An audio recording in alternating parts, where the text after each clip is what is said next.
என்ற நாட்டை விவேகவர்மன் என்ற அரசன் ஆண்டு வந்தான். அவன் அரசவையில் நன்கு கற்றறிந்த அறிஞர்கள் இடம் பெற்றிருந்தனர்.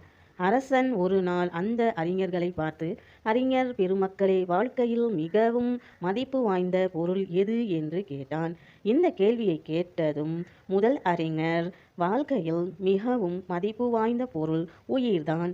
உயிர் இல்லை என்றால் நம் வாழ்க்கையில் ஒன்றும் அனுபவிக்க முடியாது என்றான். இரண்டாவது அறிஞர், மன்னா, வாழ்க்கையில் மிகவும் மதிப்பு வாய்ந்தது அறிவுதான். அறிவு இல்லாமல் ஒருவரும் வாழ முடியாது என்று பதிலளித்தார். அதற்கு மூன்றாவது அறிஞர் எழுந்து, அரசே, வாழ்க்கையில் பொறுமையின்றி நாம் ஒரு கணம் கூட வாழ முடியாது.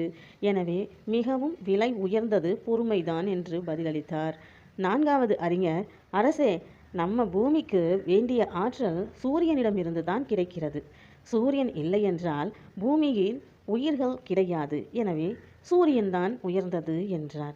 ஐந்தாவது அறிஞர், வாழ்க்கையில் அனைத்தும் இருந்து அன்பு இல்லாவிட்டால் மனிதன் வாழ்ந்து ஒரு பயனும் இல்லை. எனவே அன்புதான் மிக மதிப்பு வாய்ந்தது என்றார்.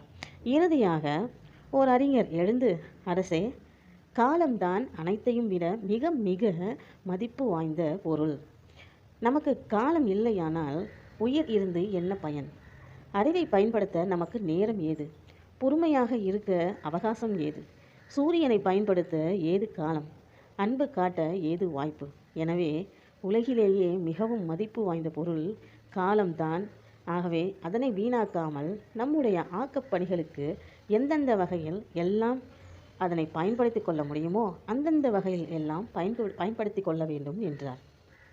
அரசர் அந்த ஆறாவது அறிஞர் கூறிய கருத்துக்கள் அனைத்தும் சிறந்தது என்று பாராட்டி அந்த கருத்தை ஏற்றுக்கொண்டார்.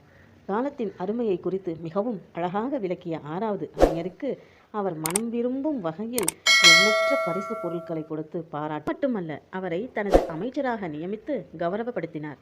மற்ற 5 அறிஞர்களும் அரசரின் செயலை பாராட்டினார்கள்.